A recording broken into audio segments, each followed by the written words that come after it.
What's going on, guys? It's Red, and today I'm coming at you with a Ritual Beast deck profile. Getting into the deck with the monsters. I play 3 Elder and 3 Conahawk. Now this is your bread and butter, and this is what you always want to see opening hand. When you normal summon Elder, you have the additional normal summon of another Ritual Beast monster. And since it's in the name of Spiritual Beast Conahawk, you would just normal summon him. Goldsark is his effect, pretty much, to banish one from the deck. Go into your fusion monster and just go from there. I play 2 Winda. Most people typically play 3, but I play 2 because I think 2 is going to be the best for its ratio. For when it gets destroyed, you can special summon a Spiritual Beast monster from the deck or extra deck, ignoring its summoning conditions. 2 of a Paleo, actually. I feel a Paleo is one of the best Spiritual Beast monsters to be playing at more than 1 because its effect is pretty much a quick effect, which is banishing a Ritual Beast card from the graveyard just to give it a 500 attack and defense, which that'll fuel your resources later on. 2 Lara. When normal summoned, it's pretty much acting as a monster reborn. For the 1-ofs in the deck, I play 1 Petalfin, which is you just banish 1 Ritual Beast card from your hand, bounce 1 card from the field on your opponent's side back to the hand. Rampangu to banish a fusion Ritual Beast monster from my extra deck to send 1 of the same typing. Win is pretty much just the monster reborn again, but this one's for banishment. I play 1 of the Zephyr Link for it, just as another monster reborn and another name for me to use. For the hand traps, I play 2 Dimension Shifter, just so that way I can keep everything banished on my opponent's side, so they don't really have much to go for from the graveyard if they're a graveyard reliant deck. 2 Ashes just for interruptions. 2 Effect Veiler for interruption. Ghost Ogre for just popping that 1 problematic card on the field. And DD Crow just to snipe that 1 card out of the graveyard if needed. Going into the spells, I play 1 Ritual Beast Return, 1 Ritual Beast Spawn. Return, you just banish 1, and then you can target 1 from your banishment or your graveyard and bring it back. Ritual Beast Spawns is you can just take 2 Ritual Beast monsters and fuse with them for any of the ones out of the extra deck, ignoring the conditions. I play the 1 Double Summon, 1 Foolish Burial, and 1 Goldsark.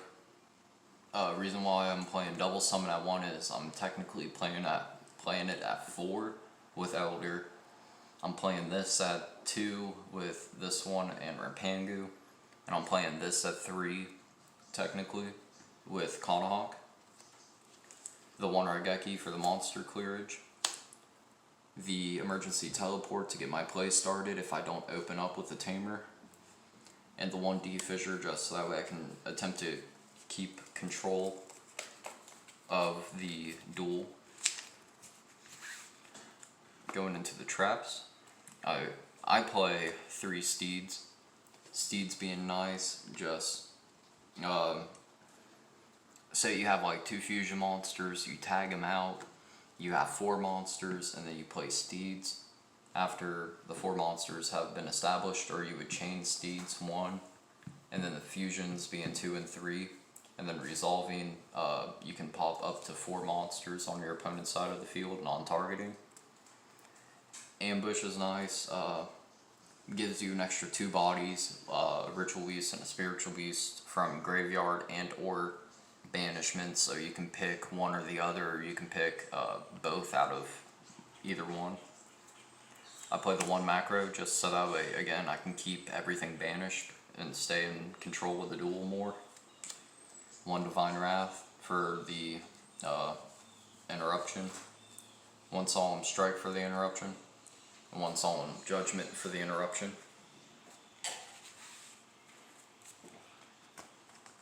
Going into the extra deck, I play one Alti-Kanahawk. Alti-Kanahawk is the best card in this deck besides Alti-Gaia Paleo and Alti-Kimafalkos. Being able to target two to send back into the graveyard to search for any Ritual Beast card and add it to your hand. And then for the quick effect, you can tag it out and bring back two from the banishment. I play two Apaleo. Apaleo's there for being a 32 beater when my Alti-Kimafalkos has the arrow pointed to it. And it's pretty much, and your opponent cannot activate card effects until the end of the damage step when he attacks. Two Alti-Dolphin. It's an okay monster, not really the best, but it's a 28 wall that can't be destroyed by card effects.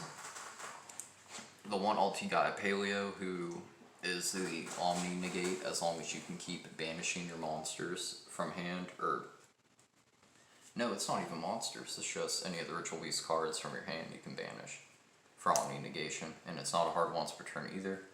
I play the Bagooska for trying to stall out and build my hand up a little bit.